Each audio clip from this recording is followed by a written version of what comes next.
भी हम एक्सेप्ट करते हैं और आपके माध्यम से मैं पूरे देश को बताना चाहूंगा कि कोई कहीं भी रहता हो, हमारे सेंटर में आएंगे ना तो हम एक पैसा लेंगे आपको आपसे अहमदनगर सेंटर, ना ही हम एक दवाई देंगे।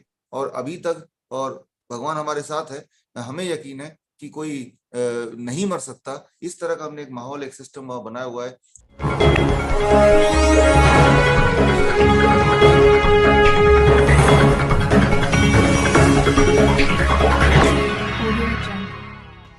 डॉक्टर साहब, आज सवालों की श्रृंखला, पिछली बार जो हमने सवाल किए थे डाइट के बारे में या अपनी बीमारियों को कैसे ठीक किया जाए उसके बारे में, आज थोड़े से पहला सवाल आपसे लूंगा। मैंने आपका अभी थोड़े दिन पहले एक वीडियो लिया था जिसमें आपने आईएमए के लिए कुछ बात किया था, and I really got inspired by that and I thought वो ट्रूथ लोगों के सामने आ पाए। सो डॉक्टर साहब, मैं आपसे डायरेक्टली ये पूछूंगा कि what is IMA, why why so many, उसमें मतलब आज कई सारी दवाइयां हैं जिनके ऊपर कोई रेगुलेशन नहीं है, किसी का बहुत सारा कॉस्ट है, बनती शायद कम में है, पे बहुत ज्यादा करती है, कई फार्मासिस्ट बहुत सारा डिस्काउंट देते हैं, एंड सभी लोग प्रमोट कर रहे हैं रेमडेसिविर लो, इस तरह का इंजेक्शन लो, 40-40 50-50 हजार में ये इंजेक्शन बिक रहे हैं। I would like to hear from you, आपसे हम जानना चाहेंगे ये मेडिकल साइंस में कहाँ स्टैंड करती है ये सारी चीज़ें। और जैसे बाबा रामदेव ने भी उनके लिए बात किया, लेकिन फिर वो काफ़ी सारा झमेला हो गया, काफ़ी सारे चैलेंज हो गए। तो मैंने आपके उस वीडियो में देखा कि आपकी और आईएमए की लड़ाई भी बड़ी पुरानी है sir. So how has been that journey and what would you like to share with us about that? देखिए, इसको समझना बड़ा आसान है। समझने के लिए आपको सिर्फ दो दो वर्ड समझने पड़ेंगे। पहला वर्ड है मेडिकल साइंस। मेडिकल साइंस क्या है? जो चीज प्रूव हो चुकी है, मेडिकल लिटरेचर में अवेलेबल है, मेडिकल जर्नल में अवेलेबल है, that is called medical science. और एक दूसरी चीज जो आपको समझना है, that is called medical industry. Medical industry क्या है? हॉस्पिटल्स हैं जो मेडिसिन को लेके जो बिजनेस में कन्वर्ट करते हैं, दैट इज मेडिकल इंडस्ट्री। जिससे व्यापार बनता है, किसी की हेल्थ, किसी का व्यापार का कारण बन जाए, तो दैट इज मेडिकल इंडस्ट्री। और जो प्रूवन चीजें ह्यूमन बॉडी के बारे में, दवाइयों के बारे में, that is medical science. Medical science और मेडिकल इंडस्ट्री दोनों सेम चीज नहीं है, दोनों सेम चीज नहीं है। तो IMA, it converts the medical science into a medical industry. That is the role of IMA. IMA एक लॉबिंग एसोसिएशन है, लॉबिंग एसोसिएशन है। मैं एक उदाहरण देता हूँ। फॉर एग्जाम्पल, डायबिटीज की बात कर लेते हैं, इससे सब कुछ समझ आ जाएगा। एक ही उदाहरण हर बीमारी में फिट हो जाएगी। डायबिटीज में आपने देखा है कि हर घर में डायबिटीज के लिए शुगर की दवाई लेते हैं, और दवाई लेने के बाद एक चीज होती है कि उनका ब्लड शुगर लेवल रीडिंग से नीचे आ जाता है। तो ये तो लेकिन ये तो हुआ कि एक पर्टिकुलर ड्रग लिया और ब्लड शुगर लेवल का नीचे आ जाना। अब इसमें IMA का रोल ये है कि इस पूरे प्रोसेस को कितना प्रॉफिटेबल बनाए। For example 2019, to very precise 6 March 2019 में डायबिटीज का क्राइटेरिया चेंज हो गया, राइट। ACP गाइडलाइन नया आया। So that academy of college of professionals, ये दुनिया की सबसे बड़ी बॉडी है मेडिसिन की, college of physician, sorry not professional, physician. और उन्होंने गाइडलाइन निकाला कि भाई जिनका ब्लड शुगर 250 mg पर डेसीलिटर से नीचे है बिना किसी दवाई के, तो they are not a diabetes patient, उनको दवाई की कोई आवश्यकता नहीं है।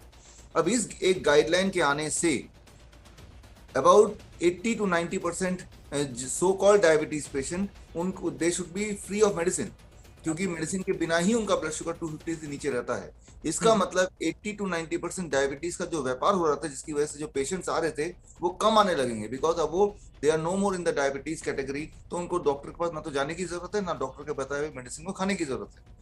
लेकिन अब आता है IMA का रोल, कि IMA ने क्या किया, ये अनाउंसमेंट कर दिया, ये जो नया गाइडलाइन आया है 6 मार्च 2000, सॉरी इट इज 2018, अब वो नया नहीं रहा। ये जो नया गाइडलाइन आया है, इस गाइडलाइन को हम पेशेंट तक नहीं पहुंचाएंगे, और ये ऑफिशियली उन्होंने अनाउंस कर दिया। इस गाइडलाइन को हम रिजेक्ट करते हैं। This guideline should not be told to the patient. ये ऑफिशियल स्टेटमेंट उनका, ये कोई गूगल पे सर्च कर देख सकता है।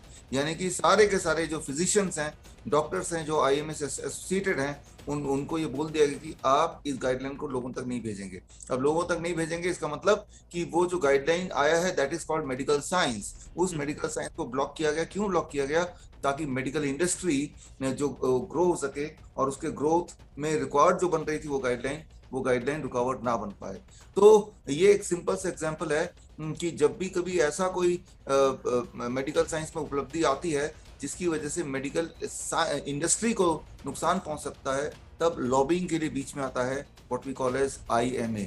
फॉर एग्जांपल, आपने अभी हमारी बात की तो 2015 की बात है जब मैंने ये ऐलान किया कि जितने भी, आपके इस शो से भी मैं ऐलान करता हूँ, जितने भी डायबिटीज के पेशेंट हैं या जो अपने आप को डायबिटीज के पेशेंट समझते हैं, वो अपने खाने का अगर 50% खाना, 50 या 60% total diet fruits and vegetable का कर ले, ढेर सारे फ्रूट, खास करके मीठे फल जैसे आम है, केला है, चीकू है, तो 3 दिन के अंदर उनकी डायबिटीज इतनी कम हो जाएगी कि दवा छोड़ना उनकी मजबूरी हो जाएगी। ये छोटी सी बात है।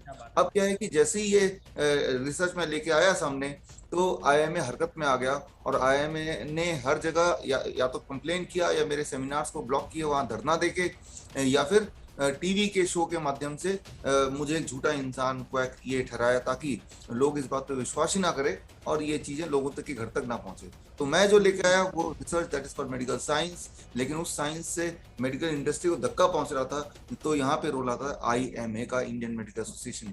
सो that is the functioning of IMA to lobby for the business of medical industry. कि हम लोगों ने नारियल पानी लिया, डाइट वगैरह का प्लानिंग किया। सो डॉक्टर साहब, उस नाइस सेंटर के बारे में you know rather than I telling, आप ही बता सकते हैं, बट उससे पहले सभी लोगों से रिक्वेस्ट है, शेयर बटन पे क्लिक करें, सभी व्हाट्सएप ग्रुप्स पे इसे शेयर करें, ज्यादा से ज्यादा शेयर करें।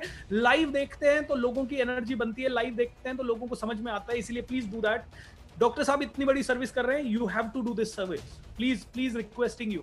यस डॉक्टर साहब, ये नाइस सेंटर में क्या होता है डॉक्टर साहब?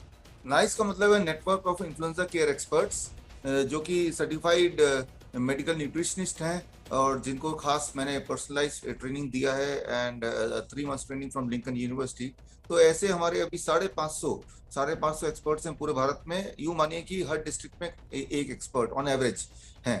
तो पिछले साल जून महीने से, right from this time last year से, वर्चुअल मीडियम के माध्यम से हमने हजारों पेशेंट को, to be very precise, last season जिसे वेव 1 बोल सकते हैं, हमने 50,000 पेशेंट ठीक किए with 0 money and 0 medicine and 0 mortality. एक भी इंसान नहीं मरा, जबकि 20% सीवियर कैटेगरी के पेशेंट थे हमारे पास। तो उसके बाद जब ये सब, मैं दिसंबर में वी केम टू नो कि ये जो तमाशा है ये चलता रहेगा आगे। हाँ, और क्योंकि इसके पीछे का एक व्यापार है, लास्ट टाइम हमने डिस्कस किया भी था आपसे। तो इसका मतलब अब बारी आ गई फिजिकल सेंटर के होने के, ताकि लोग जब पैनिक करें तो उनके घर के आसपास ही सेंटर हो और उस सेंटर में जाके वो तसल्ली से कंफर्टेबल हो जाए। क्योंकि बीमारी तो मामूली सी है, लेकिन उसे मैंने अभी जैसे बताया, उसको एडवर्स करने के लिए लगा तो बस पेशेंट तो बिल्कुल या तो मरने जैसा हो जाएगा या मर जाएगा, 2 में से एक चीज हो सकती है तब। तो हमने अपने नाइस एक्सपर्ट जो कि हर शहर में है वहां पे डिप्यूट किया, 24 आवर्स 24 घंटे वो रहते हैं और लगातार रहते हैं। और वहां पे जितने पेशेंट आए वो सीवियर कैटेगरी, ऐसे भी लोग आए जो अलग अलग हॉस्पिटल्स ने जब मना कर दिया कि नाउ वेंटिलेटर और डेथ और हम कुछ नहीं कर सकते, जब मामला बहुत बिगड़ जाता है, तब भी वो एम्बुलेंस लेके हमारे सेंटर पे आते हैं। और हमारे सेंटर में एक इंस्ट्रक्शन है, स्टैंडिंग इंस्ट्रक्शन मेरे तरफ से, कि अगर भी कोई पेशेंट आता है, वो कहीं से भी आए देश के, और वो कितना भी सीवियर है, अगर वो जिंदा है तो हम उसे एक्सेप्ट करेंगे। वहां भी 0 मनी, 0 मेडिसिन एंड 0 मोर्टलिटी।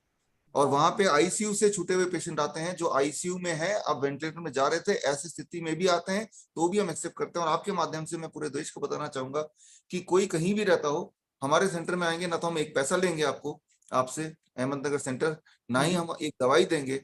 और अभी तक, और भगवान हमारे साथ है, हमें यकीन है कि कोई नहीं मर सकता। इस तरह का हमने एक माहौल, एक सिस्टम वहां बनाया हुआ है। और हजारों की तादाद में, कल मैं वहीं पे था, अहमदनगर में ही था कल। एक्सीलेंट। अभी मैं फरीदाबाद में हूँ, बाई ऑन रोड मैं आया और आपका ये इवेंट था। मैं चाह रहा था कि घर से बैठ कर आराम से हम इवेंट करेंगे।